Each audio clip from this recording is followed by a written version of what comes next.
If judges are participating in our political processes by running and managing a presidential election, they're now political players.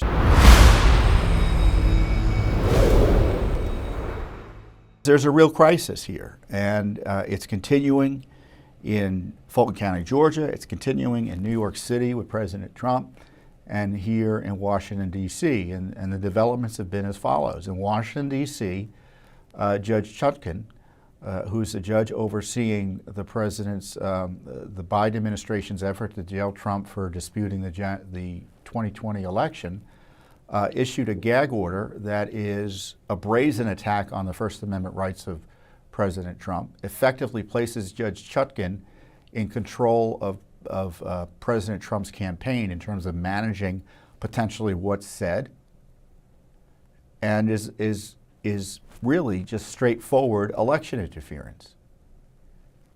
And President Trump, in my view, has a right, a First Amendment right, as a citizen, obviously as a candidate for the president, to criticize the Justice Department, criticize Jack Smith, yes, criticize the courts, criticize witnesses who are politicians running against him in the case of Mike Pence, criticize public officials and former officials like Mark Milley,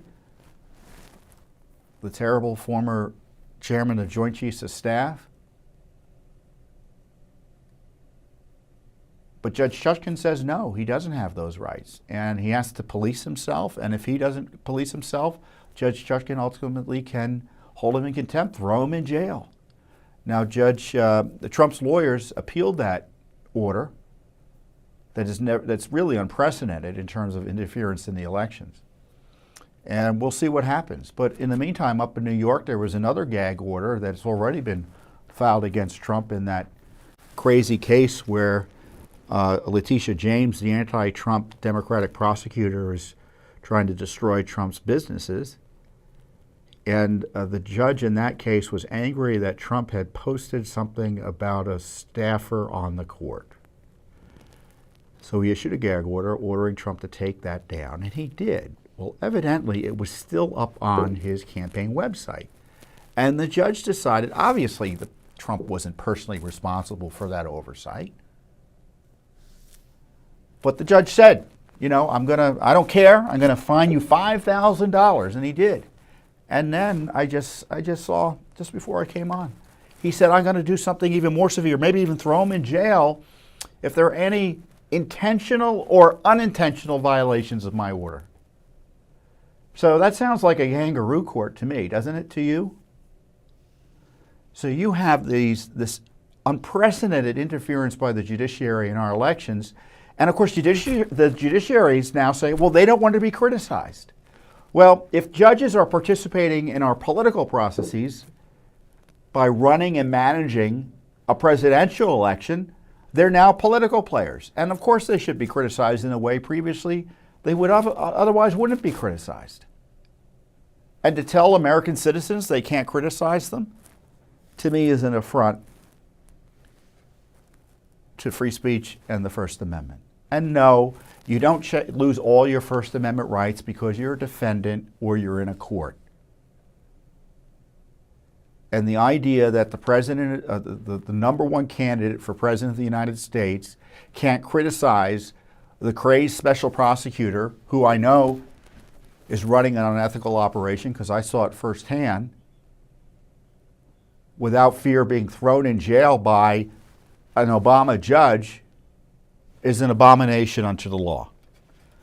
So I hope the upper courts, the appellate court here in the District of Columbia or the Supreme Court specifically does something about it. I don't know, though. I don't know. I don't think Trump, I mean, the problem is our judicial system has been failing to protect Trump from these abuses to date. I mean, largely failing. And, I mean, for instance, there was a ruling by the Fifth Circuit. There's that, you may recall, that case that had resulted in restrictions on the Biden administration's ability to censor people. That was just issued a week or two ago. Well, the Supreme Court overturned that while they consider it. And that was over the objections of 3 of the conservatives.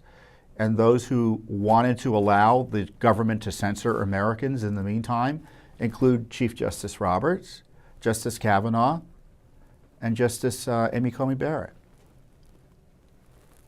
The Trump appointees, two of them are Trump appointees, you know, who think it's okay, evidently, for, you know, give the benefit of the doubt to the Biden administration to censor Americans. And again, this goes back to what's happening in Congress. Congress hasn't done anything to cut off that censorship yet. So there's going to be a continuing resolution coming up in a few weeks, right? Not everything's going to be ready. They're going to have to pass another one, probably, unless otherwise the government or parts of the government will shut down.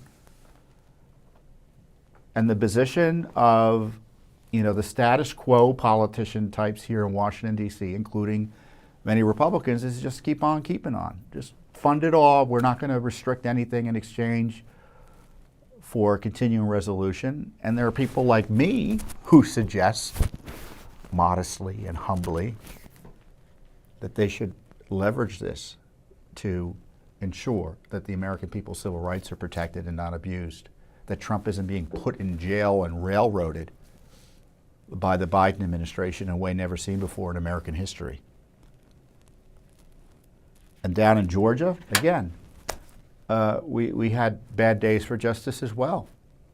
Fulton County, Georgia, they got two key figures to plead guilty to those charges that they brought, kind of even more insane versions of the charges Jack Smith is bringing up here in Washington, D.C. Sidney Powell, our friend, pled guilty to misdemeanor. Kenneth Chesborough, his name is, pled guilty to a felony, but in the end he won't necessarily be. The record will largely reflect he was not a felon if he does what he's supposed to do under the plea agreement. But they had all their rights thrown out, right? They have rights as attorneys and such. And, you know, that system, you know, there was a train about to run them over. And so they pled guilty to charges that, in deals that won't result in them going to jail. Well, that Democratic prosecutor got her scalps down there, and she forced two, what I believe to be innocent people, to plead guilty to non-crimes in these political prosecutions. So the rule of law is suffering these weeks. Congress is out to lunch, quite literally. The courts aren't doing what they should to police these abuses. So this is why we're going to keep on saying what we can under the law here, pursuing our litigation or investigations into these abuses, such as Jack Smith. We've got requests in to figure out what's been going on in Georgia and the collusion there between the Biden administration and that Democratic prosecutor down there. So Judicial Watch is not going to be cowed. We're going to keep on investigating, litigating, and educating Americans about these wild abuses of law and these attacks on a Republican form of government. And we hope Congress follows our lead. Certainly whoever the new House Speaker is, if he can choose to just keep on funding the machine or throwing a monkey wrench into it and trying to save the Republic. That to me should be the test. That to me should be your concern. You should share your concern with Congress at 202-225-3121. Thanks for watching. Don't forget to hit that subscribe button and like our video down below.